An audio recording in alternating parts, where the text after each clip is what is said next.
Olá, investidor! Eu queria começar essa semana aqui abordando 3 pontos importantes no cenário internacional e explorar com você aqui a tese que eu venho trabalhando ao longo das últimas semanas e que eu vou continuar enfatizando aí para os próximos dias.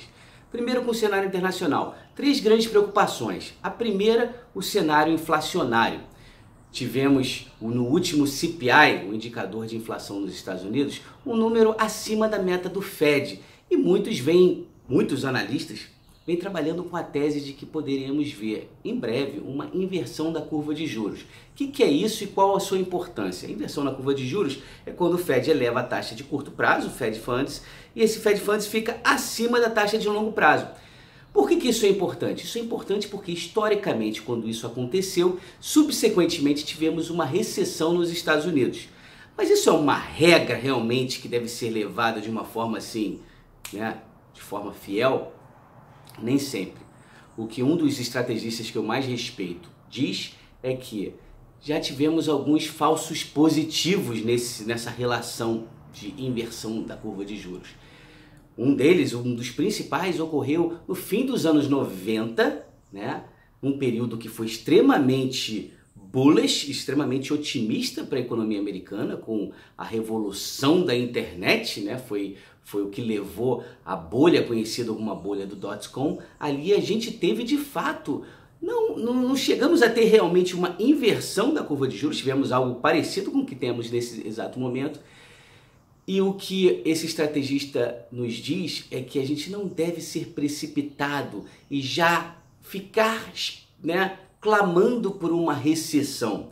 É possível que a economia continue crescendo nos Estados Unidos e o setor de tecnologia, que é o grande pilar desse bull market, continue navegando de forma talvez não similar ao que ocorreu nos últimos anos, mas continue se valorizando, mesmo numa situação como essa que a gente está vendo com a taxa do Fed Funds subindo. Então essa é a principal preocupação, é o que toma boa parte das discussões no noticiário da CNBC e quando você olha para outras fontes de informação. A segunda questão internacional é com relação à Tesla. Nesse domingo eu escrevi um texto sobre isso, né, naturalmente falando a respeito da entrevista que Elon Musk deu na quinta-feira nos Estados Unidos, em que ele exibiu um certo nervosismo, né, um certo descontrole emocional. E na minha opinião, eu estou até surpreso, porque eu acho que o pessoal está sendo muito, vamos dizer, como colocar assim, acho que eles poderiam ser muito mais rígidos com Elon Musk. Elon Musk chegou e passou um tweet falando que vai comprar as ações a 420. Tem que honrar, tem que honrar. Se ele não honrar, ele perde credibilidade, mas a SEC também perde credibilidade. Isso já aconteceu aqui no Brasil algumas vezes. Aconteceu com o Ike Batista, né, falando que ia comprar, né, falando da tal da put de $1 bilhão na OGX, aquilo foi um fiasco. Aconteceu lá atrás com as ações do Bombril, o tal do Sérgio Cragnotti, para quem já é mais velho no mercado vai lembrar disso, que falou que ia fechar o capital da Bombril, não fechou e deixou muita gente com prejuízo. Então esse tipo de comportamento é algo que nos próximos dias poderá ter uma repercussão importante no mercado. As ações da Tesla despencaram, caíram 9% na sexta-feira, e eu acho, minha intuição é que, a não ser que o Elon Musk de fato consiga traçar uma parceria aí com os sauditas e realmente fechar o capital da empresa, anunciar, dar dados concretos, fornecer dados concretos que ele vai fechar a 420, eu acho que essas ações podem tomar um mega tombo. Se isso acontecer, uma empresa de $50 bilhões, temos que ficar atentos a isso. Quanto à guerra comercial sino-americana, no fim dessa semana, mais para o fim dessa semana, temos de fato o dia aonde entrará a incidência sobre tarifas nos $200 bilhões de produtos importados da China. Então o mercado vai começar a discutir isso mais para o final de semana. Muito importante também, tem a reunião de Jackson Hole, que é uma reunião em Kansas, lá que é organizada pelo Kansas Fed, né, do Banco Central Americano, e ali a gente tem um discurso de Jeremy Powell na quinta-feira às 8 horas da noite. Então isso é importante para a gente ver realmente, né, se o Fed Funds deve subir em setembro. Muitos trabalham com essa tese, mas o que ele tem a dizer com relação a um possível aumento em dezembro.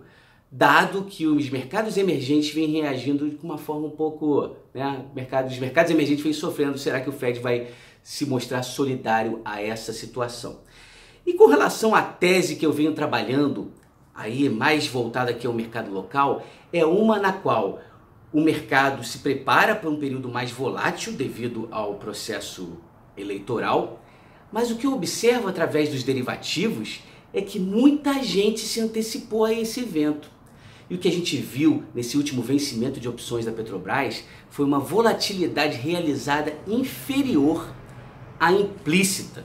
O que isso quer dizer, né? Falei aqui um pouco difícil, mas em termos mais simples é que o mercado oscilou bem menos do que a expectativa, né, que o mercado tinha colocado semanas anteriores. Então a gente começa agora, por exemplo, a negociar opções de Petrobras para a série de setembro com uma volatilidade de 50% a 52%. Isso aí implica numa oscilação diária de 3%.